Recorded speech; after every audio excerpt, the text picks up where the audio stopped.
Thank you for tuning in to the GSMC Basketball Podcast presented by the GSMC Sports Network.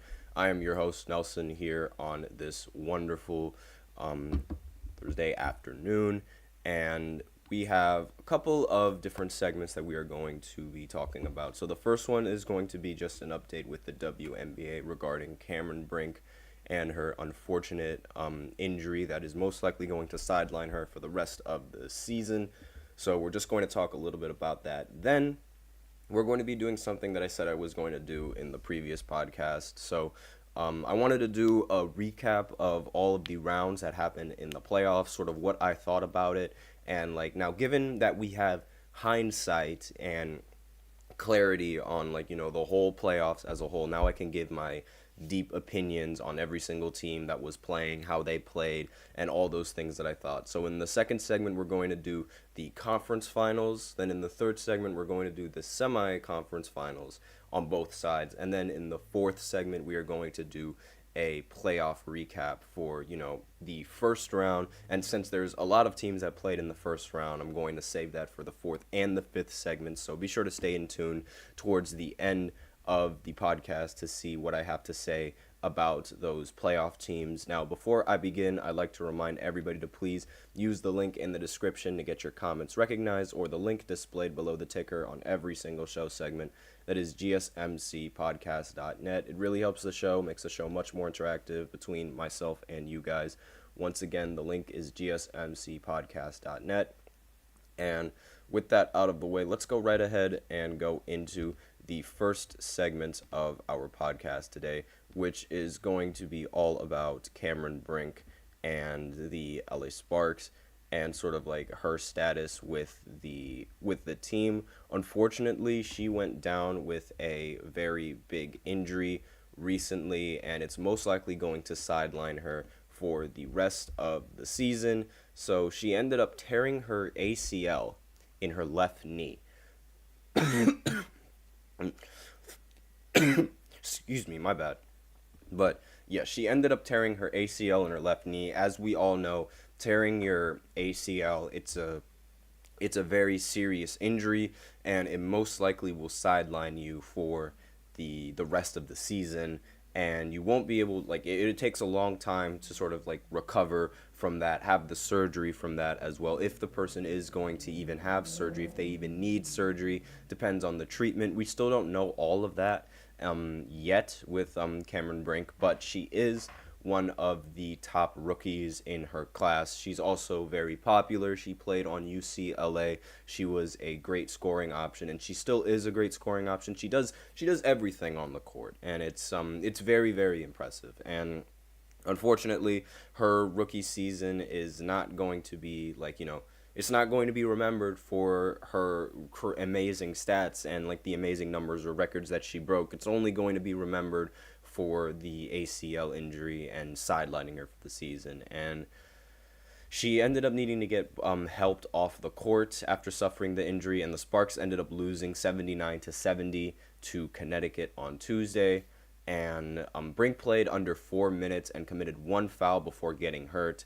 So once over the sideline, she was sent towards the locker room, but was forced to stop as a result of the pain. A pair of Sparks personnel lifted Brink off of her feet and carried her to the locker room. She is the second overall pick in the WNBA draft, and she came into the game averaging 8 points, 5 rebounds, and 2.5 blocks. The rest of those counting stats weren't that impressive, but the 2.5 blocks is something that's impressive.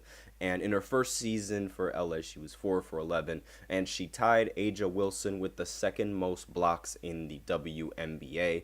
So that just shows you just how much of an elite talent she is compared to the rest of the veterans and the stars in the WNBA. We've seen it from Caitlyn, how Caitlyn gets all of these numbers, and how it took all of these WNBA athletes, either a long time, or there's not really many athletes that really have the numbers that she's averaged. Same thing can be said with Cameron Brink. I mean, averaging 2.5 blocks as a rookie, that is valuable. And it's somewhat I don't want to say it's the same story as Victor, because we only have a very small sort of playing pool. I mean, only 15 games of playing. That's not really enough to determine like, oh, her entire season is like Victor Wembanyama. But just the block standpoint, and from like just thinking about how many blocks she does average as as a rookie is very, very impressive. And that was one of the things that struck a lot of people's attention, not just Wemby's offense, but also Wemby's defense, being able to block shots at a very high rate. 2.5 blocks per game. That is very good. And like, I mean, it takes a lot for NBA players to average 2.5 blocks in a game. So the fact that she's able to do it as a rookie, it only shows signs of what's to come in the future and for the future of the WNBA. Because one of the things that a lot of the WNBA players benefit from in terms of defense is the fact that not a single one of them can dunk the basketball. Now, at least in game. I mean, it's rare that we see a WNBA player dunk the basketball in game, and it's a rare thing to see. So given that most of the time they're going to be taking layups, thus making it a lot easier, to block the shot, because if they're going to be going up with layups, you have a much greater height advantage when compared to the rest of the players in the league, and you don't have to worry about them, soaring high above the sky and still getting a dunk on you. And it just makes it a lot easier for them to, one, contest shots and as well block the shots, because they don't have to worry about a strong force like that. So now, the 2019 season, I've lost a starter to injury every single year. I've been a head coach in this league. This is what Kurt Miller said. You just have to have the mentality of next person up and rally around it. So that seems to be what the Sparks are going to be doing now that Brink is injured. Now, I'm not going to say that she was an incredibly valuable piece to the team, but going into the future, and it's important that you develop the players early and pray that they don't get in the injury phase that early, because if a player gets in the injury phase early, it's possible that it could be a trend for the rest of their career, and ultimately like that would be the main focal point of their career, their early on injuries, and how it prevented this, like it makes another what if story, and we don't want that coming from Brink. Granted, now we have, like, usually that's what those ACL injuries would indicate, especially early on. But now with the way that treatment and technology has advanced, it seems like a lot of people and a lot of players are returning from these injuries and like these kinds of injuries way quicker and way more efficiently than normally, I guess you could say, than like what you would expect. Something like when Kevin Durant went down and tore his Achilles, and everyone was like, this and that, and everyone was expecting that Kevin Durant wasn't going to be the same player that he was. He ended up returning and averaging better numbers than what he did when he didn't have that, or when he didn't suffer that injury. And you could make the same argument for Klay Thompson directly after suffering all of those injuries onto his knee. Remember, he suffered multiple injuries while he was rehabbing from his first injury, and that eventually slowed him down from returning. But he eventually returned and helped win the Golden State Warriors another championship in 2022, before, he got the reputation of being a choker and being bad in the clutch situations and not being the same player that he was several years ago. And, we see this a lot more often, how all these players, they're recovering from these injuries. So there's still hope for her and, her career in the NBA. That's most likely, not NBA, WNBA. It's most likely not going to end here, but still, it is something that's very scary to think about. She was also on the Team USA's 3x3 team for the Paris Olympics, and a replacement will have to be named for her, which is another thing that was going to get overlooked in the WNBA season and her injury, because she was going to be part of the Olympics, and now that she's injured, she's not going to be a part of the Olympics. And the Sparks, they had to play New York in 2 games on Thursday and Saturday, and the Liberty, they are a very, very good team in the WNBA. They are one of the best teams in the WNBA with the stars that they have, Brenna Stewart and Sabrina Ionescu. Those two players are fantastic. They're great basketball players, and they're great for the game. And they, I feel like the Sparks, they're going to have a challenge. They were going to have a challenge even with Cameron Brink on the roster. But yeah, that's basically the injury, and hopefully she recovers very quickly, and hopefully this doesn't, become a trend for a majority of her career as she continues to play in the WNBA and continues to break these records and continues, well, not really, she hasn't really broken any records yet, but I'm very, very hopeful that she will, given her talent and the draft class that she's a part of. So with that, we are out of time for this first segment, excuse me. So now we will go ahead and go into the second segment where I give a quick recap of the conference finals, my opinions on, all the games, and my opinions on what the teams are going to do, what should be next for these teams, and just what I see them accomplishing in the next season. So I'll be right back after this short break. Be sure to stay tuned. I feel like I'm losing my mind. Is everybody in the world blind? Please, Lord, give me a sign, a sign.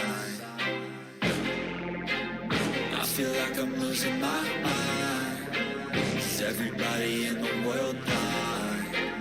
Please, Lord, give me a sign, a sign.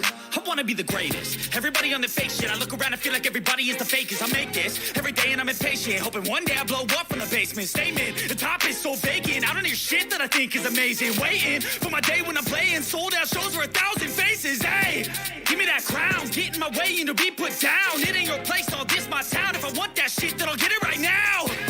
I'm losing it, the noose it fits. I'm losing shit, a stupid myth. You choose to live or choose to dip. You choose to fight or lose your grip and lose a gift. I feel like I'm losing my mind. Is everybody in the world blind? Please, Lord, give me a sign, a sign. I feel like I'm losing my mind. Is everybody in the world blind?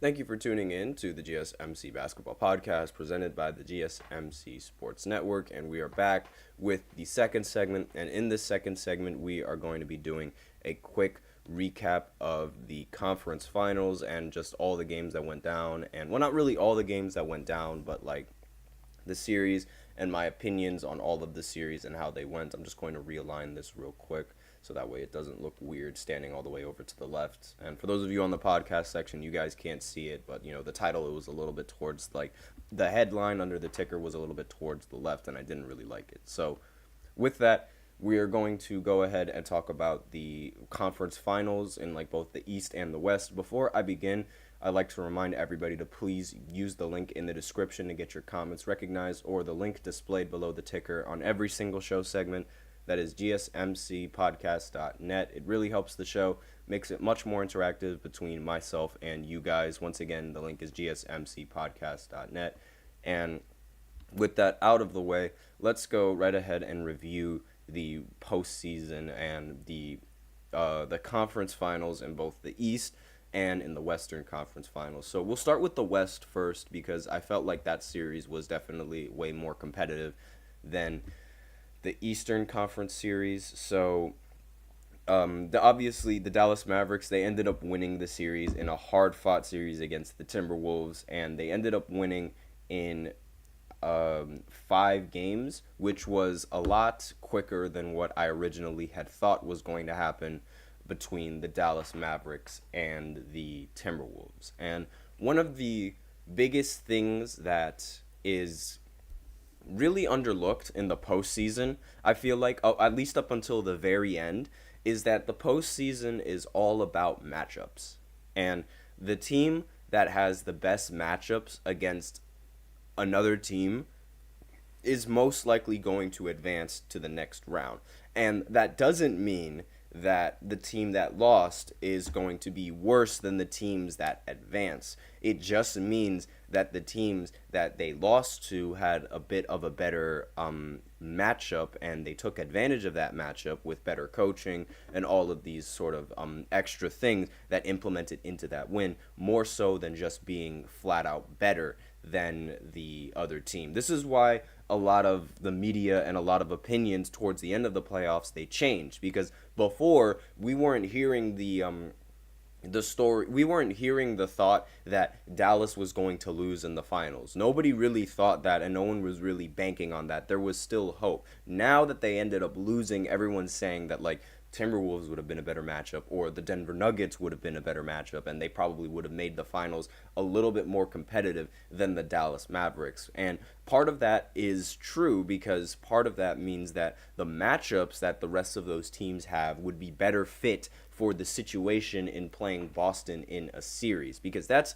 ultimately what it comes down to, just the situation that you're in and the matchups that you have, what you can expose and how often you can expose it. And that's exactly what the Dallas Mavericks did when going up against the Timberwolves. They exposed their lack of perimeter defense between the two big men, and they used that to their advantage, because one of the problems with the Timberwolves lineup and their big man lineup was the ability to guard the perimeter, as well as, you know, being able to guard a point guard that knows how to run a pick and roll very well and abuse the mismatches. Because one of the things that the Mavericks were doing against the Timberwolves throughout the entirety of the series was abusing matchups, and particularly matchups when Rudy Gobert or Karl Anthony Towns would end up being switched onto Luka or Kyrie. And once those big men ended up guarding either one of those guys outside of the perimeter, they ended up getting destroyed. And that was one of the things that the Denver Nuggets couldn't do when matched up against the Timberwolves. Their main focal points, and, like, you know, the main piece of the Nuggets and their offense was Nikola Jokic. And being the fact that Rudy Gobert and Kat are both centers, it's easier for them to guard them, as opposed to, and being able to guard Jokic, as opposed to needing to guard two perimeter players that are fantastic with the ball. And that was sort of a thing that the Timberwolves struggled with, because while they do have Anthony Edwards as a competent perimeter defender, they didn't really have anyone else on the team that would be able to stop or slow down either Luka or Kyrie Irving. On top of the fact, Anthony Edwards and Karl Anthony Towns not being able to shoot very well in the postseason, that also played a major factor in the series, and sort of why the Timberwolves couldn't end up winning a single game, because, like, the games were close, and, like, you know, the series, it was really close in the beginning, but the biggest problem was that the Timberwolves weren't capitalizing with their scorers. And if you're not going to, that was one of the biggest things about the Timberwolves, the fact that they were able to play really good defense on all of the teams that played in the postseason, aside from those two, because it's really difficult to guard Luka and Kyrie when they're both on an island, and when Rudy Gobert is guarding him. That was a game-winning shot that Luka Doncic took over Rudy Gobert, and that sort of summarized the entirety of the postseason. The fact that Rudy Gobert was unable to guard the pick and roll, unable to guard Luka on a switch, unable to guard Kyrie on a switch, and that was the big reason as to why the Dallas Mavericks were actually able to win the series in the end, on top of the fact that Anthony Edwards and Karl Anthony Towns shot very poorly. So what I see going in, like, into the future with the Timberwolves is probably getting a bit more perimeter defenders to sort of help the team, and on that defensive side of the ball, because in the paint you could argue that they have a very solid paint presence. I mean, Rudy Gobert, there's, like, still, his paint presence is a bit iffy in my opinion. It's like up and down. It changes like every single game, because, you know, you have one game where someone could, like Jokic, he dropped 40 on him, and then you could have another game where he ends up stopping Jokic, like how it happened in the series. But that's sort of what I feel like, and that was like the big reason why I think the Mavericks were able to win in this series, just abusing that matchup and being able to play that matchup to the best of their ability. And the fact that Kyrie and Luka were able to have great games on top of that while abusing that and being consistent also plays into a factor. So really, the Timberwolves, they could have won that series, but they just needed their offensive stars to be a bit more consistent when playing the Dallas Mavericks. And you have to, so for the Timberwolves, they have to be better in the postseason and better in those situations. And they have to be a little bit better on the perimeter side in terms of defense. They need to get better on the perimeter aspect of defense. And that's really like the biggest, that was really like the biggest thing. I mean, like, because Anthony Edwards getting called like Michael Jordan's son in the postseason didn't help matters at all, and didn't help, like, I feel like that added more pressure to the Timberwolves, and adding more pressure onto yourself in the postseason is not ideal, and it's not something that they should be doing. This was the same problem that Boston has had for several years, constantly having all of this pressure and these expectations.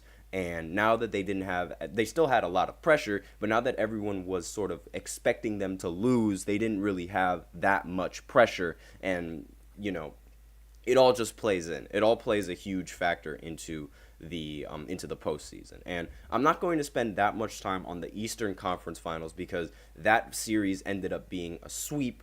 I think the Celtics were just overall the better team. And it didn't matter what matchups the Pacers had, the Celtics could easily counter that. And it didn't matter who was playing bad against the Pacers, the Celtics could easily counter that with the great roster that they had. So that there's really nothing that needs to be like talked about with the Eastern Conference final series, because that series was over in 4 games, and the Celtics made quick work of the Pacers. So I don't really think there's like a need to sit on that game and talk about it for a long time, as much as it was to talk about this Mavericks series, because there was a lot of things that I felt like the Timberwolves could have done in that series to ultimately win them the series in the end. They just didn't do it. Pacers, on the other hand, while they did have multiple opportunities to win the game in the end, and in a couple of games, I mean, they had 92% odds in a couple of games to end up winning because they were up by a considerable amount in the fourth quarter, and they ended up choking it away. And I feel like the Celtics, with their defense and their offense, they would have been able to counter anything that the Pacers would have thrown at them. And the only thing that was really going to make the Celtics lose was if the Pacers were hitting shots and the Celtics weren't. But the Celtics defense was able to like slow the Pacers offense down a little bit for them to keep up and eventually win in 4 games. So not really much that needs to be covered on that side of the conference finals. So that's the conference finals recap. So next we will be going ahead into the third segment where I recap the conference semifinals. So it's going to be a little bit more in depth with the Nuggets matchup between the Timberwolves, as well as the rest of the matchups that happen in the postseason as well. So I will be talking about that in the third segment. So be sure to stay tuned right after this short break. Looking for your daily fix of sports talk without having to pay for it? GSMC Sports Network is available on YouTube. Just search GSMC Sports Network. Get your fix of daily sports talk shows on YouTube, absolutely free. NFL, college football, NBA, MLB, MMA, UFC, fantasy football, and so much more. GSMC Sports Network has shows running all day long, with new sports shows starting every 2 hours. Just like on your favorite cable sports channel, except GSMC Sports Network is absolutely free. Just search GSMC Sports Network on YouTube to catch one of your new favorite shows, like the GSMC College Football Podcast, Chip Shot Football Podcast, Hoops and Heels Women's Sports Podcast, GSMC Basketball Podcast, and so many more. Check it out for yourself. GSMC Sports Network, now available on YouTube absolutely free. Search GSMC Sports Network on YouTube right now.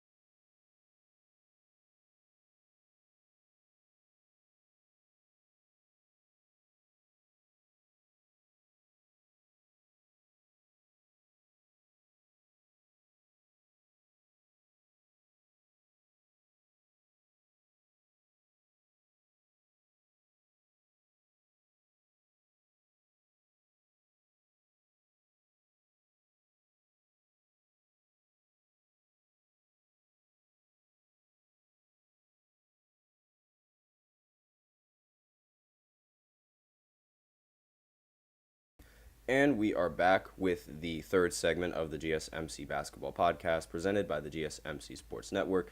And in this next segment, we are going to be talking about the conference semifinals and all of the matchups that ended up happening in that series. So we'll just be talking about my opinions on the teams, how they played, what they did that ended up working, and what they should do in the next season to ultimately get where they want to be and win the championship. So I was talking a little bit about the Nuggets series and how the Timberwolves were able to use their big men to their advantage and sort of slow down Jokic enough for a couple of games and ended up winning the series in the end when they ultimately ended up playing rather poorly towards the end of the series. So like I said before, the matchup between like the Denver Nuggets and the Timberwolves, it was a much better matchup than the Timberwolves needed when they were compared to when they were going up against the Dallas Mavericks. Like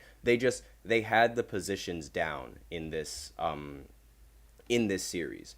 And like I mean the Timberwolves, like, you know, their best player is the center, and the Timberwolves, their best defender is the center. So it's like you have a great offensive talent being guarded by a great defensive talent. So that ultimately cancels the two of them out a little bit. Again, only a little bit, because it's all down to how the defender performs and how the offensive player performs, and just when they have a good game and when they have a good game at the right time. And that's sort of like they were able to hold off the Denver Nuggets just enough to ultimately propel them to win the series in the end. And they ended up blowing them out by a huge margin at home in Game 6, which was like, you know, it was the big statement game for them, and it ensured them that they were going to Game 7, which was very, very important for them. And they also, like, again, it was really down to Jokic playing very, very well. And I'll say, like, Jokic, he got very inconsistent and couldn't close out the rest of the series in the final game. And that ultimately sort of, like, decided the outcome of this series. So, like, really, I feel like the Nuggets, they were, like, the fact that they just lost that game and they lost that series, I think it's more like, you know, the Timberwolves, they just had the better matchups and they were the better team at the right time. Because in Game 7, when it's all said, when like literally the entire series is just determined by that one game, the Nuggets, they were up by so much, but then they couldn't close out that final game. And so really the biggest issue with Denver is the fact that they just couldn't close out. And the Timberwolves, they just took that to their advantage, and they had the matchups to continue on the series early, and that's ultimately what propelled them to win the series in the end. Just being able to stay alive long enough so that the Nuggets ended up being the downfall of their own success. And that's sort of like, I mean, that was the theme with Game 7, just the fact that Jokic couldn't really score the ball that efficiently, and neither could Jamal Murray after a certain period of time. And that's really where like where like their problem sort of started, I guess you could say, when they just couldn't close out. And just not being able to close out is a huge, and it's a very important factor in these kinds of series. Now, let's move on to the next series in the Western Conference, which was the Thunder against the Dallas Mavericks. So the Thunder, they went into this series as the number 1 seed, and the Mavericks, they went into this series as the number 5 seed. However, the Mavericks also entered the postseason with playoff experience, and I think that was the biggest factor in this entire postseason between between that matchup between the Mavericks and the Thunder. It's just the fact that the Thunder and the rest of the players didn't really have that much experience playing in such a high leverage game. Shai was fantastic in the series, but he was the only real player that was doing anything on that team. And being the youngest team to ever take the 1 seed, it's, you know, that's obviously a lot of pressure. And expecting them to go far early, like in their careers, against a much more experienced team in the postseason, even though they were the 1 seed, it's not really like something common that happens. So I really think it comes down to just the Thunder's lack of experience and the Mavericks with all of their experience in this series. Like, they were able to win 2 games in the series, the Thunder, so that's always good, props to them. But aside from that, it was like, I really feel like the Mavericks, they just outdid them in terms of efficiency, and they also outdid them in terms of the experience.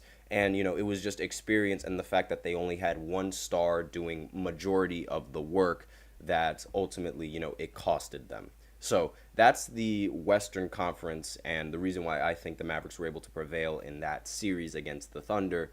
So let's move on to the Eastern Conference, where we talk about the teams that matched up in the Eastern Conference semifinals. So between the Celtics and the Cavs, honestly, I had a feeling from the beginning that the Celtics were going to win the series, just because of just how much better they were as a team compared to the Cavs, how much more complete their roster was, and how much more they played with each other compared to the Cleveland Cavaliers. Because most of the time throughout the season, the Cavs, they were fighting injuries. Darius Garland was injured, Donovan Mitchell was injured, and they didn't really play as much games together as they would like to be able to go up against the Celtics. Not to mention the fact that the Celtics have elite perimeter defenders, which were great matchups to be able to counter the offense that the Cleveland Cavaliers were going to sort of try and use on them. And they were able to win 1 game, but that ultimately didn't decide the series. And it was just the fact that the Celtics, they had the better roster, they had the better players, and they had much more experience than that Cavs team. On top of the fact that the Cavs team was also like, it had locker room drama with the coach as well. All of those things played out into this loss, and I don't think they would have ended up winning against the Celtics. So not really much that needs to be talked about in that series. Now let's go on to the Knicks and the Pacers series, which is something that I really, really want to talk about, because that series, I think it came down to injuries. The fact that the Knicks were injured and they were playing with an injured roster compared to when the Pacers, they were playing against a healthy roster. And the fact that the Knicks, they weren't able to hit any kind of shot in Game 7, while the Pacers had a historic Game 7, that was the reason why they ultimately ended up winning the series. And injuries and just a fluky good performance coming in from the Pacers, because I call it fluky because it's never happened in the history of the postseason. Not a single team was able to shoot over 75% in a Game 7 to close out the game. On top of that, the pressure of the Knicks and playing at home, it gets to them. Now, I know it's like, why would they get pressured playing at home? That doesn't make any sense. But as a Knick player, like I say this so many times, other players, they circle the Madison Square Garden on their calendar, and they have that game marked as a game that they want to absolutely succeed and perform in. So when you have that kind of, mentality of going into like a game, it affects the rest of the players, because it's like you're zoned in trying to play very well in Madison Square Garden. You have that calendar day prepped. Every single home game for them is a playoff game, and it's like incredibly exhausting, and it's not something that they can sustain long term. And that's sort of like the big reason as to why I thought on top of the fact that it was just a crazy good performance in Game 7, that was like, the big reason why I thought the Knicks ended up losing that series. Just the fact that it came down to a Game 7, and none of the players on the Knicks were healthy. I mean, Josh Hart, he was suffering through injuries. OG was also suffering through injuries, and it affected the team. And all these important pieces that they needed on the team to go up against these guys, it wasn't enough. And I feel like that was the big reason as to why the Knicks ultimately ended up losing this series. And I really feel like that if they were healthy, they wouldn't have lost the series. I genuinely believe that, because this Pacers team, it was very, very good against the it was good. They were good, but only against like the injured teams. And I'll go ahead and explain that a little bit more in depth in the next section, where I'm going to talk about I'll talk about the Eastern Conference and the first round and those matchups and why like I think they lost. But really, the Knicks, all they have to do is make sure that they're healthy, and they could make a legitimate run in the next season. I've said it before, I really think that this Knicks roster, when they're healthy, is enough to be able to beat the Boston Celtics if they capitalize and if they play well in these very, very key and highly important games. So that's really all I have for this third segment. And what other teams did I talk about? So yeah, with the Thunder, it's the lack of experience. With the Nuggets, it was the fact that they couldn't close out in Game 7. With the Knicks, it was the injuries, and with the Cavs, like they just had a better team. Like the Celtics just had a better team going up against the Cavs. So that's the recap of the semi-conference finals. So now we will go ahead and do a whole playoff recap of the Eastern Conference first round and what is like expected for the rest of the teams. So I will be right back after this short break.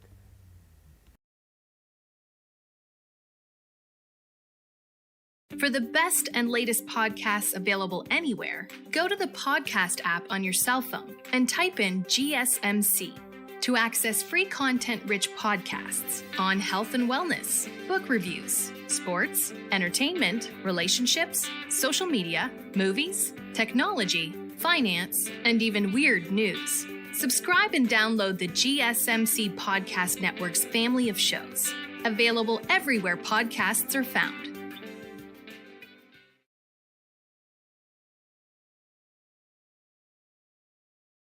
And we are back with the fourth segment of the GSMC Basketball Podcast, presented by the GSMC Sports Network. And in this fourth segment, we are going to be talking about the first round of the postseason, and we're specifically going to be talking about the Eastern Conference and those matchups and sort of why I feel like, the teams ended up losing, the reason why they ended up losing, things of that nature, what I feel like they should do going into the next season, and all of that stuff. So we'll go ahead and start with the most competitive series in the entirety of the first round, and arguably the most competitive series in the entirety of the playoffs, the Cavs going up against the Magic. So this was one of the few series in the postseason that ended up going to 7 games. Now, this is one of 3 because, Timberwolves, they ended up going to 7 games with the Nuggets, and the Pacers ended up going to 7 games with the Knicks.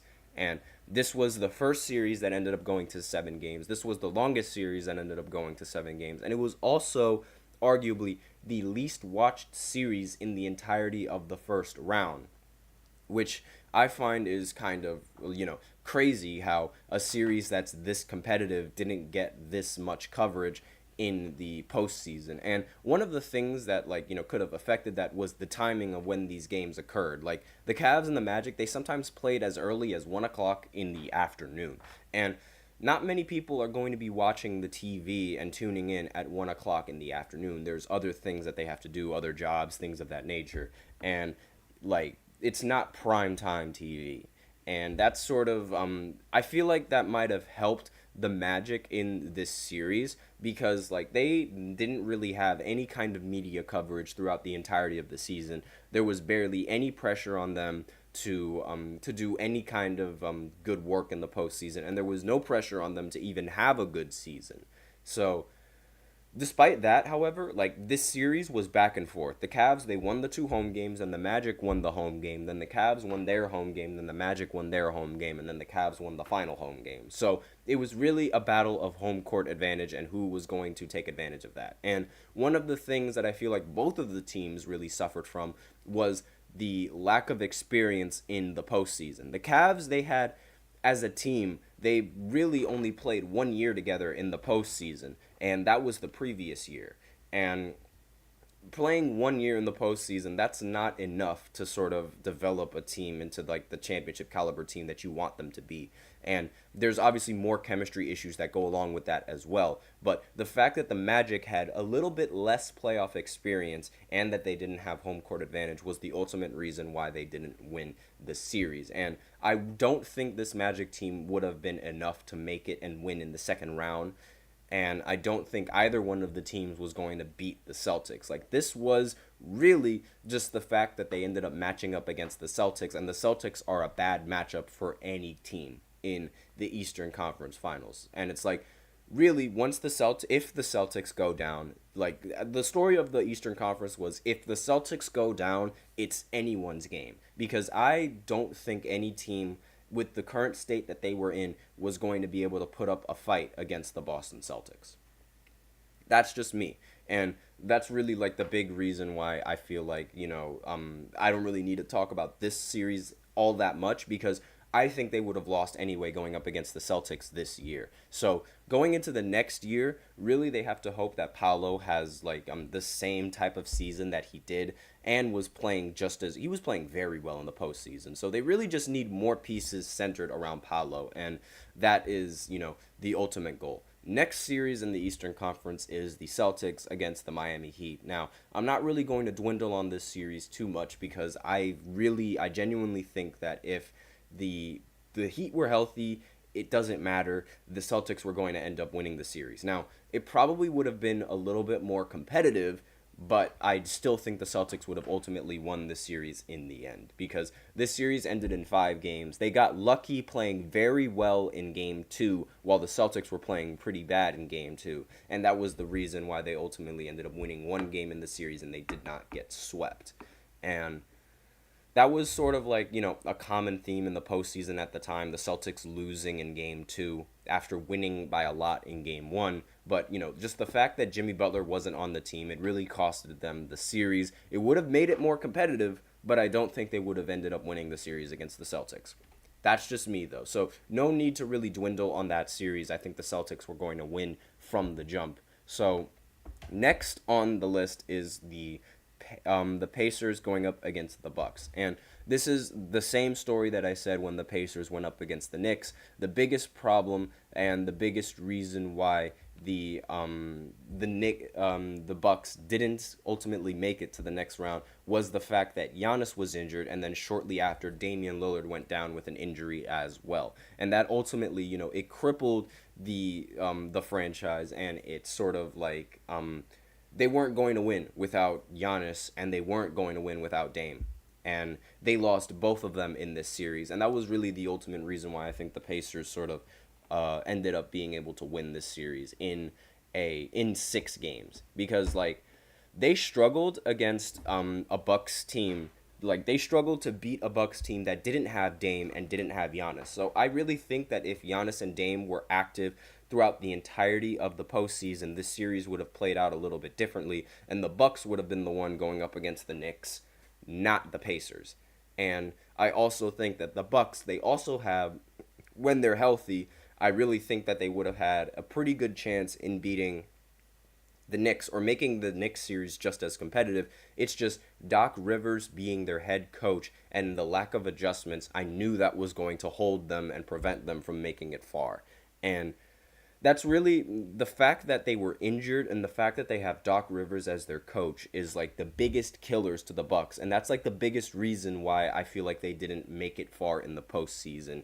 And what they should do in the next season is, like, hopefully learn from these injuries. Hopefully Damian Lillard, like, because another aspect of Damian Lillard's game was that he wasn't the same player that he was from Portland. And Doc Rivers, he said before that Damian Lillard, he sort of how do I say this? He sort of took a little bit of he didn't work out that much in the offseason when he was about to get traded to the Milwaukee Bucks, because he was afraid of getting injured.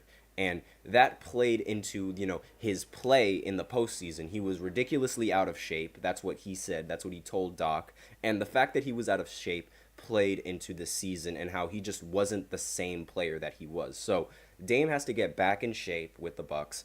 Giannis has to be sure to stay healthy, and Doc Rivers has to learn from his coaching mistakes, and that's how the Bucks are going to eventually advance and would have a chance in beating the Celtics in a series, for next year. And that's sort of what they need to look for next year. Just make sure that they can keep Giannis healthy, and make sure that they can get Dame at 100%, so that way he could play the best, because this team was doing really good things with Dame, despite the fact that Dame wasn't really playing that well in the regular season whatsoever. He did get selected to be an all-star starter, but I feel like that all-star starting position could have been rewarded to somebody else on the Eastern Conference. So that's really the three things that the Bucks need to work on. Now, next was the Knicks going up against the 76ers. Now, the 76ers, they are notorious for losing before the Eastern Conference Finals round, so this was really no different for them.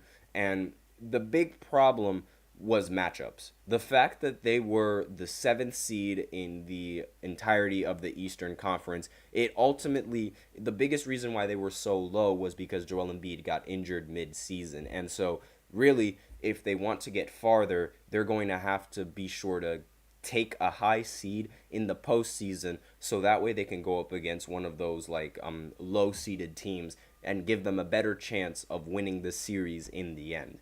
And that's my thought process, and that's sort of the reason why I think the Sixers didn't end up winning this series. Granted, I don't think the Sixers were going to win a series because of Joel Embiid and just how he plays in the postseason. Like, that's just my overall opinion on the Sixers. I don't like how Embiid plays in the postseason, and his play in the postseason, it declines almost every single time, and he's also not healthy. So the big thing that the Sixers have to focus on is making sure that Joel Embiid is healthy throughout all of the season. And that's throughout every single postseason, Joel Embiid has been injured, and that's not ideal. You can't have your best player injured in every single postseason that you play in, because that ultimately affects his play. And that hinders you from making it farther. It's really the fact that he always gets injured. And the pieces on the team as well, they weren't playing well either. And so Tobias Harris, he was a no-show in the elimination game. And really, the Sixers, what they need to do, they need to make sure that he's healthy, Joel Embiid's healthy. They need to make sure that they have good enough pieces, and those pieces perform in the right moments at the right time.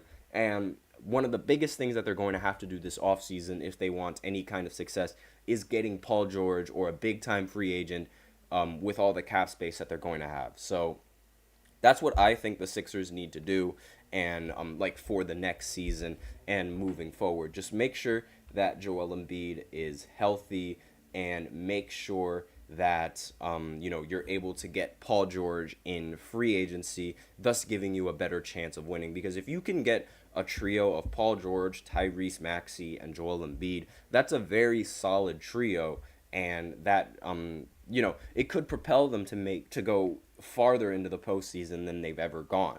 So that's my opinions, and Joel Embiid just needs to stay healthy, and the style of play that he has in the postseason needs to be adjusted, because foul baiting and constantly looking for fouls is not the way to go. That's just me, though. So that's all I have for the fourth segment. So now we will go ahead and go into the fifth segment, where we talk about the Western Conference side of the first round, and just the opinions that I have on the Western Conference and what I think the teams need to do in order to make it far. So I'll be right back after this short break. Be sure to stay tuned.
And we are back with the fifth segment of the GSMC Basketball Podcast, presented by the GSMC Sports Network. And in this fifth segment, we are going to be looking at the first round of the Western Conference and we are going to just be analyzing the round and see exactly like what the teams need in order to be successful in the next season, what I expect them to do, and things of that nature. So we'll start with the Phoenix Suns and the Timberwolves and their series. I did not expect this series to end in a sweep.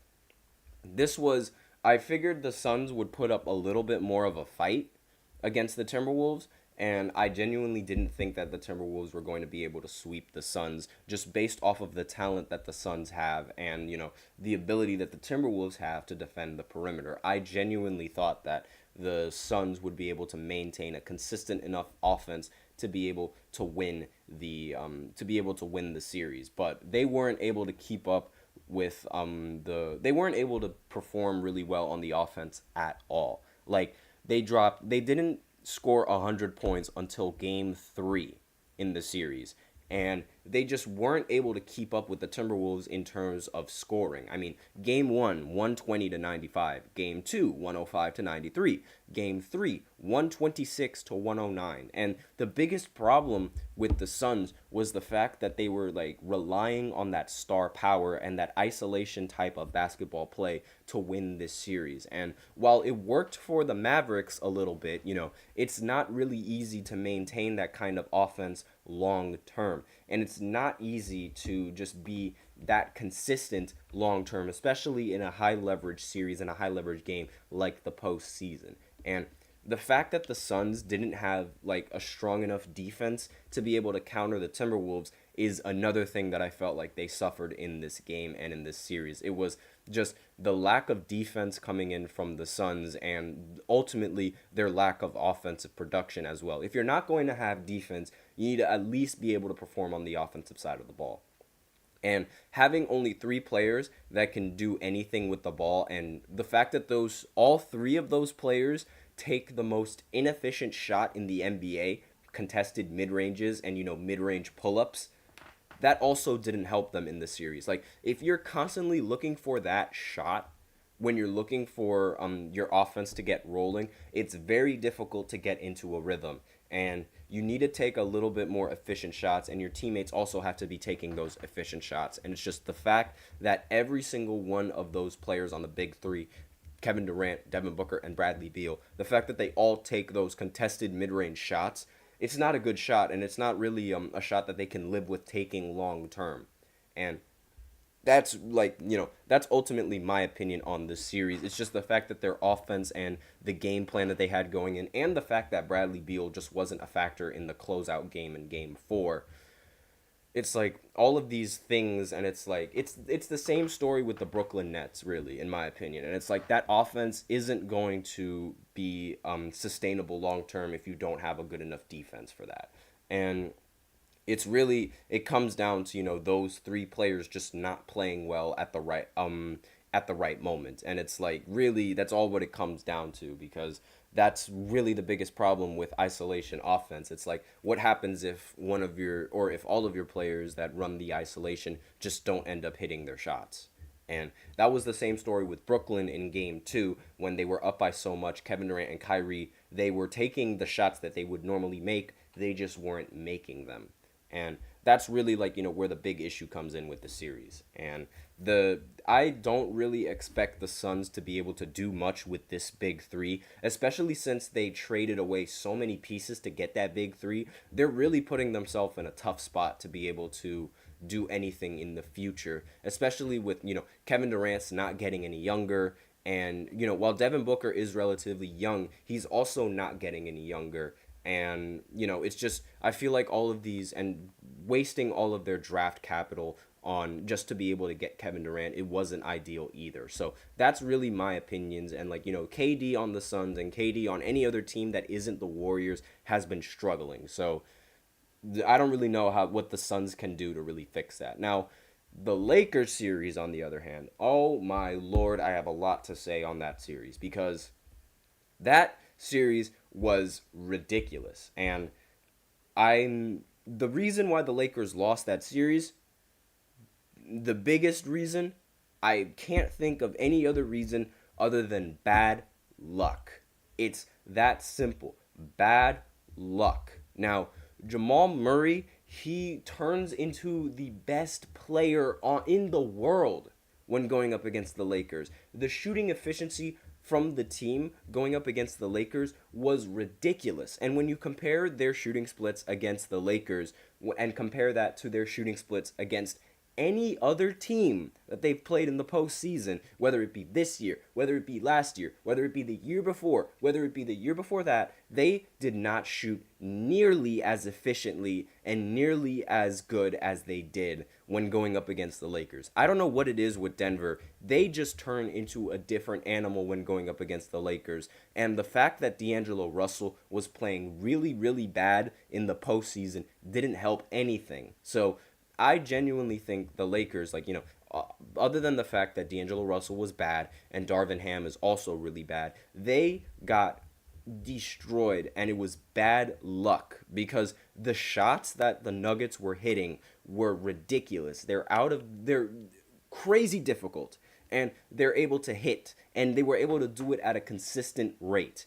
And this was the same story last year. Like, the Nuggets, they just hit some of the craziest shots imaginable when going up against the Lakers. And when you look at the numbers and just how much better they shoot going up against the Lakers compared to every other team, especially Jamal Murray in particular, it's staggering. It is crazy how efficient they shoot, and it's literally you can't really boil it down to anything other than bad luck, because shooting, while it is partly skill, it's also luck, because it's a make or miss league, and they were just making every single shot. And that was the big reason, because realistically they had the matchups.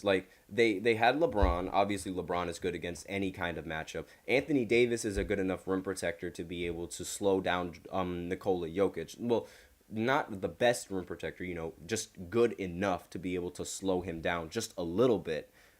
But it's just the fact that Jamal Murray and the rest of the Nuggets, along with Jokic, they were hitting some of the craziest shots. And there's really there was no team in the history of the league that would have beaten the Nuggets in either of those series, because of just how crazy they were hitting the shots and just how often they were hitting those shots. So that's my opinions on that first round matchup and why the Lakers ultimately ended up losing, because it's the shooting splits were ridiculous. I wish I had the exact numbers talking about the shooting splits. I might do a completely different I might do a whole new segment just talking about why are the Nuggets so much better playing against LA than any other team? And then I'll show you those numbers, because they're ridiculous. I don't have them off the top of my head, however. So next series is the Clippers against the Mavericks. This was the first series where James Harden actually played better in the postseason as opposed to how he plays in the regular season. However, he also had a stinker performance in one of these playoff games. I believe it was Game 5 and in the closeout Game 6, where he always has these flame out performances. It's every single season with him. So it's while his averages were better, it's not like he changed his ways in the postseason. So that's and the fact that they're the Clippers, it also doesn't help things either. The Clippers, they have a history of losing these big games. They have a history of losing in series when they're supposedly supposed to win. They were the favorites of making it to the finals in some part of the season. I believe it was the middle of the season when they got James Harden. And it's just the fact that they have these expectations, and the Clippers as an organization, they just don't ever meet them. Not to mention the fact that Kawhi Leonard was also injured for the postseason, which also ended up hurting things for the Clippers. And it ultimately, it decided the series, the fact that Kawhi Leonard wasn't going to be playing in some of these games. And really, that's been the issue with the Clippers, the fact that they're never able to get both Kawhi and Paul George to be healthy in the same postseason.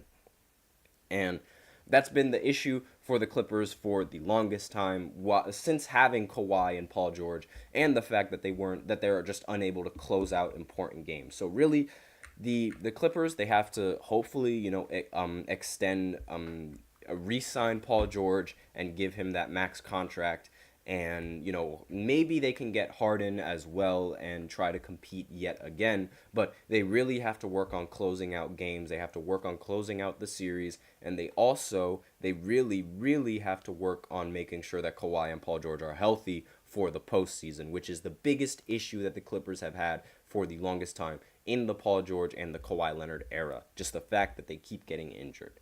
And next on the list of series is the Thunder going up against the Pelicans. Not really much that needs to be said because, the Thunder didn't have experience. The Pelicans also barely had experience playing in the postseason. On top of the fact that they didn't have Zion, on top of the fact that they lost Zion in the play-in game when the Pelicans were up against the Lakers.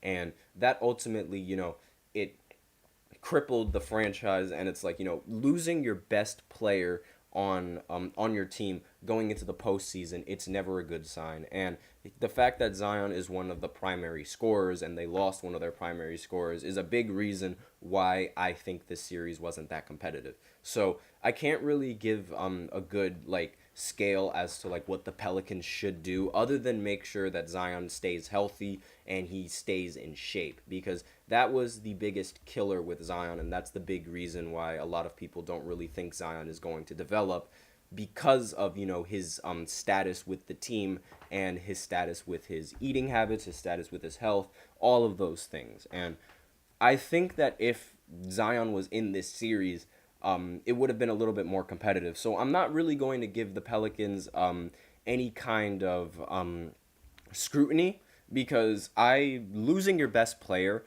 on your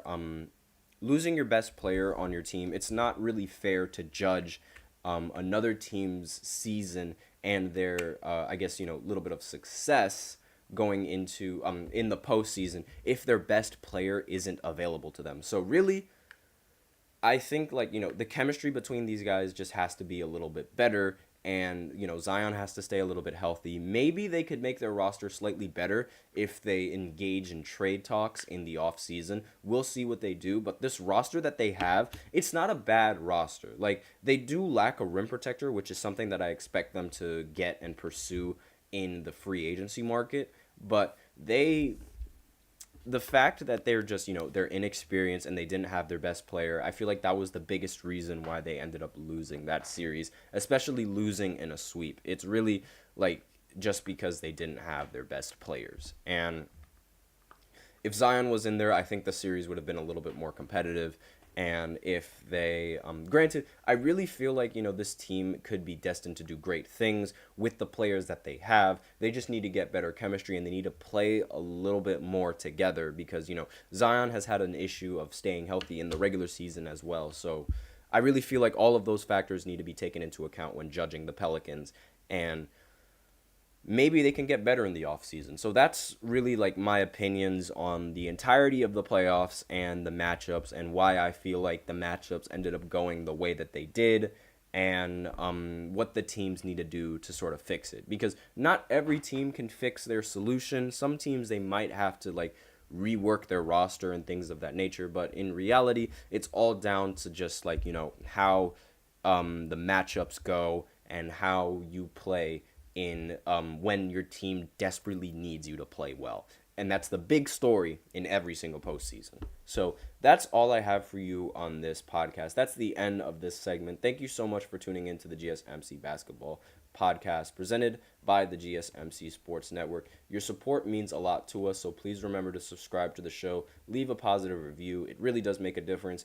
We also invite you to follow us on Facebook, Twitter, TikTok, and Instagram for more content and updates. As usual, please remember to use the link in the description to get your comments recognized, or the link displayed below the ticker on every single show segment. That is GSMCPodcast.net. It really helps the show. It makes the show more interactive between myself and you guys. That is all I have for you in this podcast today. Thank you so much for tuning in. I am your host, Nelson, and as always, take care.